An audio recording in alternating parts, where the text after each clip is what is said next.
Hey guys, what's up? Excoundrel here, and welcome to another video brought to you by the EA Game Changers program. This time I'm revealing 2 more units for Command & Conquer Rivals, the first time that you'll get to see them. Really excited about this. Thank you so much to EA Game Changers for giving me access to an early beta build of Command & Conquer Rivals to be able to have a look at these 2 particular units and bring them to you. So without further ado, let's start on our GDI unit. This is a very iconic GDI unit, and if you've played Command & Conquer games in the past, you'll know all about it. It is the Armoured Personnel Carrier. Now, in previous Command & Conquer games, you could place whatever infantry you liked in this. In Command & Conquer Rivals, it is an epic vehicle. It is very tanky, it has a mounted machine gun, which makes it good versus infantry and good versus certain aircraft as well. It costs 80 Tiberium, and when it dies, it drops a missile squad, which costs its own amount, so 20 anyway. So it is a very good value for money unit, and it is very good at sticking out and controlling points, especially early on versus lots of infantry. In this particular clip, you can see my single APC trying to trade up against 2 GDI riflemen and a missile squad as well. Now the missile squad is going to start to chunk down. Immediately I turn to take these guys out first because they are the biggest threat, but you can see a lot of the damage is already getting done.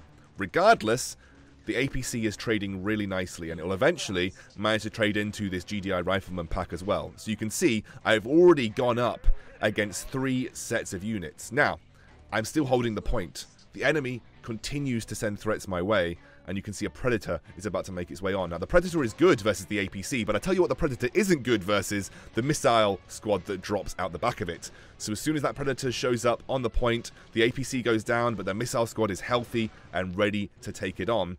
And obviously, as you guys may know from playing Command & Conquer Rivals, missile squads trade very nicely into a Predator tank. And you can see a massive Tiberium advantage has gone in my favor just from a single unit. It's a very tanky unit that's very good at controlling points, especially versus the units that it is good versus. It does have its weaknesses, however. Anti-vehicle units will break it down quickly, like these zone troopers. However, it still trades nicely into some of these styles of units. Even if a Predator tank comes up versus your APC, obviously the APC itself isn't going to last very long, but the missile squad will trade into that particular tank. And you can see here my missile squad is even going to trade up versus those zone troopers because the zone troopers are not great versus infantry units. So overall, you can see that the APC is actually a very well-rounded unit that has a very good control style play to it. I'm really excited about seeing this unit on the battlefield and seeing what you guys can do with it. Right, let's flip the coin and have a look at our Nod reveal. Now, this is a unit that I think a lot of Nod players will welcome. It is Nod's answer to GDI air superiority. The Phantom is an anti-aircraft aircraft. It is a burst damage aircraft, which means it has 2 missiles that it can launch in quick succession to deal heavy damage, but then takes a little bit of time to reload. It is a very quick aircraft unit. It costs 100, so you do need to make the best use out of it, as it is a fairly beefy unit, and it is also a rare card, so it shouldn't be too hard to get your hands on this particular unit. Let's have a look at it in action. As you can see, the Phantom, you can see those 2 missiles there in its inventory. That is its payload. When it fires that, it takes a little bit of time to reload. However, you can see it trading up against these Apaches. It crushes aircraft, especially some of the weaker GDI aircraft. You need to just wait a little bit of time before you look to re-engage. And you can see now I see those 2 bullets are back in inventory. Head straight over, take the shot. And you can see I managed to clean up the entire aircraft space with just my 1 Phantom trading up against these GDI units, and even having enough HP to stand on a point and continue to pressure. However, the Phantom does have its weaknesses. One of its weaknesses is that it can't attack ground units, so it'll always be struggling versus missile units and also things like pit bulls.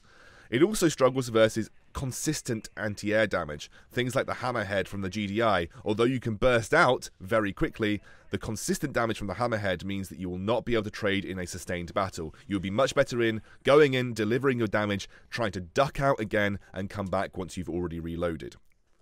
So there you go. There are the 2 unit reveals for Nod and GDI for Command & Conquer Rivals. Really, really big thanks to EA and Game Changers for allowing me to access to these builds to talk about these particular units. I've thoroughly enjoyed it, and I'll see you soon.